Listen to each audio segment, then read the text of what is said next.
Привет, друзья! С вами юрист Валерий Табаков.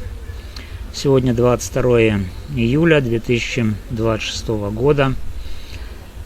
И я надеюсь, что я, так же как и вы, не в самом радужном, что называется, настроении. Потому что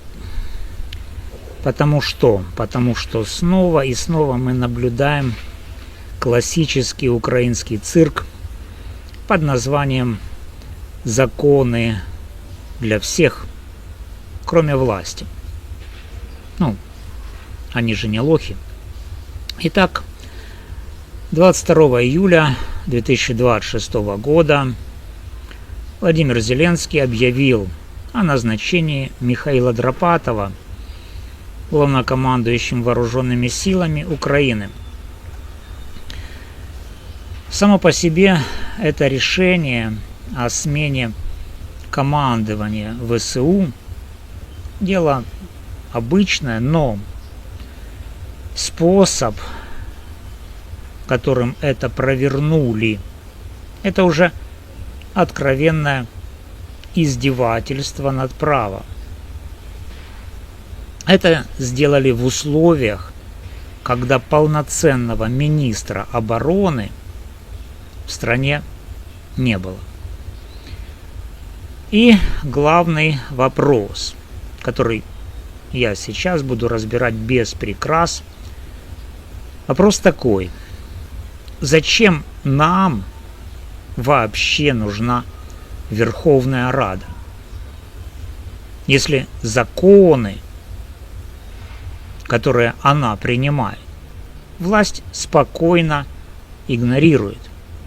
Зачем, друзья, мы с вами годами кормим эту громадную машину с миллионными зарплатами, помощниками и привилегиями, если ее решения – это пустая бумажка? Давайте разберемся в этом вопросе жестко и по делу. Итак, на момент назначения Драпатова на пост главкома ВСУ, пост министра обороны находился в подвешенном состоянии после отставки Михаила Федорова. Есть там какие-то исполняющие обязанности временно, назначенные в обход законных процедур, или вообще там не утвержденные Верховной Радой. Но эти назначенные на этот пост, на пост министра обороны, не имеют реальной полноты полномочий. Полномочий просто-напросто у них нет. Президент просто взял и назначил. И, друзья, нужно сказать, что это назначение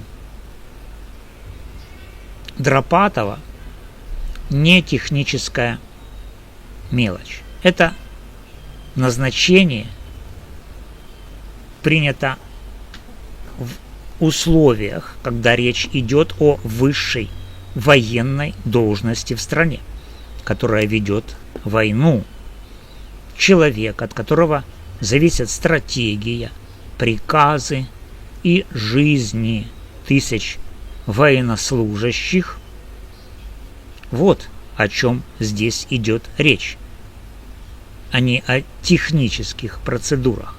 И легитимность, то есть законность такого назначения главкома ВСУ с первого дня этого назначения вызывает серьезнейшие сомнения, если не сказать больше. Обратимся к закону Украины о национальной безопасности, номер 2469-8, статья 16. Там четко и без двусмысленностей написано: главнокомандующий назначается по представлению министра обороны Украины и освобождается президентом. Это, друзья, неформальная отписка. Это специально встроенный механизм гражданского контроля над армией. Министр – это гражданское лицо, член Кабмина, подотчетное парламенту. Через него должна проходить легитимность ключевых военных назначений и решений, чтобы даже в военное время не допустить полной концентрации власти в одних руках. Президент по Конституции – верховный главнокомандующий, но его полномочия не безграничны. Он обязан действовать строго в рамках установленных законами. В частности, как и сама Верховная Рада, как и весь Кабинет министров, как и украинские суды, рамки закона. Друзья, вы вообще потеряли берега. И вот здесь при назначении главкома президент специальную норму просто взял и обошел. Как он это привык делать? Он каждый раз это делает. Он каждый раз нарушает закон. Он плевать хотел на ваш закон. Он плевать хотел на Верховную Раду. И это, друзья, не военная необходимость. Это простое, банальное превышение полномочий. Фактически это уголовное преступление, совершенное очередной раз президентом Зеленским. А теперь о главном виновнике этого бенефиса, этого торжества, о Верховной Раде Украины. Товарищи народные, в кавычках, депутаты, вы единственный законодательный орган государства. Именно вам народ доверил принимать законы, контролировать исполнительную власть, утверждать бюджеты, обеспечивать баланс. Так объясните мне и всем украинцам, пожалуйста, зачем, нахрена вы вообще существуете, если эти ваши собственные законы можно просто взять и проигнорировать, как это сделал очередной раз Зеленский. Вы, господа, голосовали за закон о национальной безопасности. Вы говорите на украинском языке, на державній мові. А ваша незабвенная Фарион говорила, что говорить на украинском языке – это значит панувать. Так вот, то, что вы там напринимали, никто исполнять не собирается. И в первую очередь не собирается исполнять президент. Так что не в мове, друзья, дело. И теперь вы прекрасно делаете вид, после того, как президент назначил Драпатова в обход законной процедуры без представления легитимного министра обороны, вы теперь делаете вид, что статья 16 закона Украины о национальной безопасности вас не касается. Или как это там на державной, не обходить. Вы утверждаете огромные бюджеты на оборону, содержание госаппарата. А потом власть и президент действуют по принципу личного удобства. Мне так захотелось. Это, друзья, не парламент. Это дорогостоящий нотариат при офисе президента. Вы штампуете то, что вам прикажут сверху, получаете свои привилегии и молча отсиживаетесь своими жирными жопами. Вы же не для того туда избирались, чтобы быть красивым фоном для президентских монологов. Вы должны быть реальной силой, которая заставляет власть соблюдать законы, соблюдать правила. Вместо этого мы видим полнейшее ваше бессилие. Сколько раз уже подобные кадровые решения принимались в обход процедур? Сколько раз звучало «а потом разберемся», а потом превращается в постоянное, вечное «сейчас». Депутаты, вы получаете зарплаты, о которых обычные украинцы могут только мечтать. У вас помощники, охрана, командировки.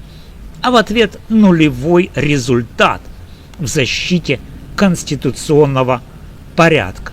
Ваши законы никто не исполняет, если вы не можете даже настоять на соблюдении одной статьи собственного закона президентом Украины, то какой, господа депутаты, от вас прок?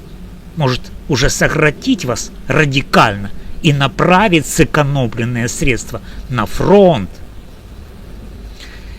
Ваше молчание – это не нейтралитет, это соучастие в размывании правового поля.